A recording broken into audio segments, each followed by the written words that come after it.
Yo, what's up? Magandang araw po sa inyong lahat.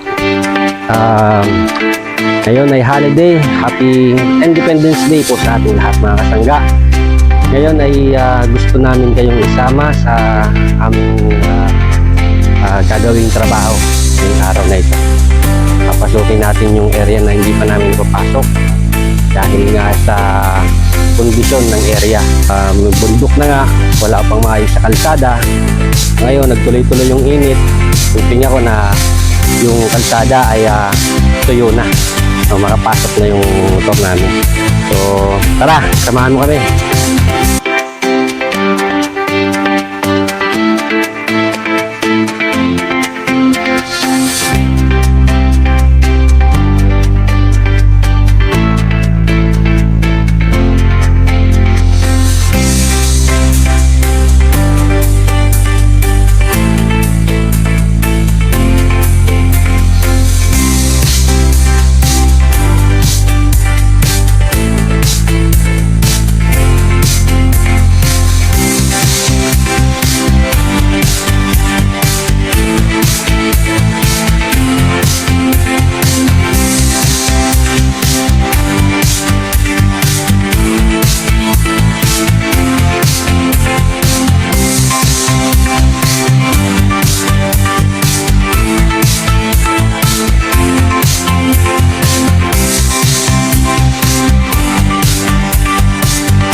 What's up mga kasangga?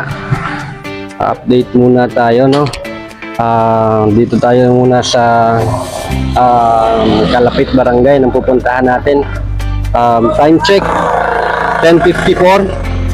So kailangan muna natin kumain kasi pagdating dun sa lugar wala dun makakainan sigurado.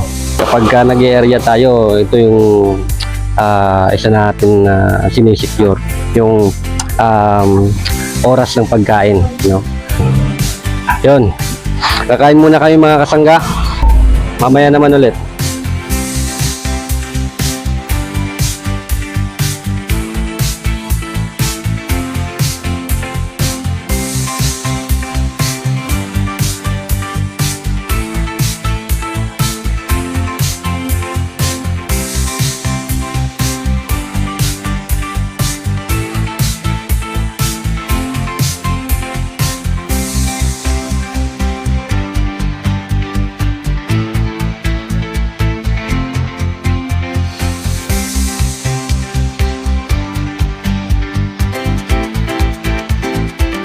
So, what's up?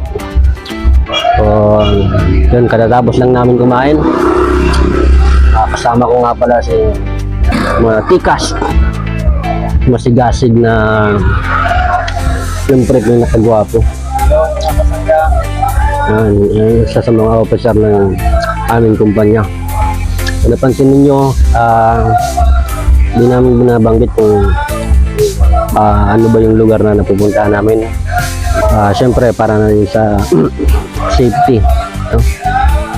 Safety nung nag-field dito. Maya pupunta na kami sa barangay hall nitong barangay na ito. Ito yung isa sa pinaka-importante din, ano? Kung kayo yung mag-field, halimbawa collector kayo at yung area pupuntahan ninyo ay nabalitaan nyo na delikado, no? eh ikaw yung tigas ang ulo, malakas ang loob, gusto mong puntahan, gusto mong basukin. So kung ganon, mas mainam kung i-blatter mo yung sarili mo doon sa kalapit barangay, no? For reference, para may alam din yung kalapit barangay na ikaw ay papasok dun sa area yun. So yun, actually di naman talaga namin ginagawa yun, time consuming din kasi, pero bilang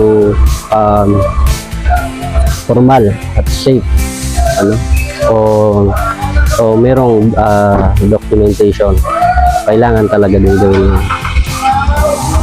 So ayun, pupunta na kami sa barangay hall ng barangay na ito, para i-blatter namin yung sarili namin, no?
Ma'am, magandang tanghali.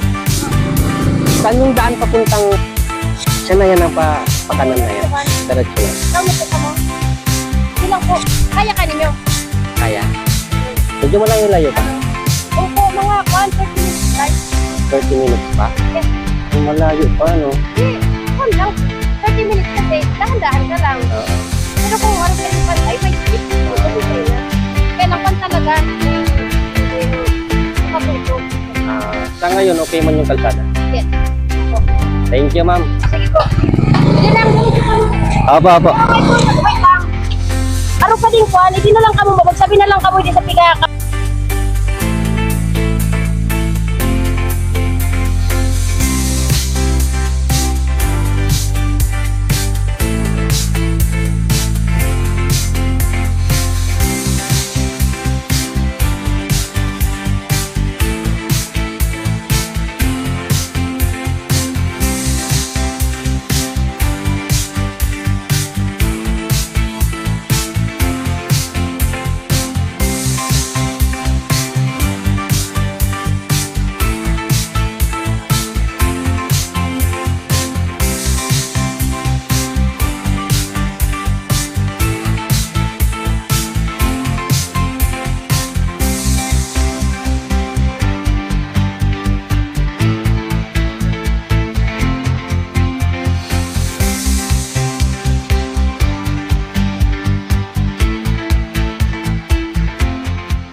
Yo, what's up mga kasangga? At natapos na nga yung aming trabaho dito sa lugar ng sa lugar na ito, sa barangay na ito. Mababait naman yung mga tao, no?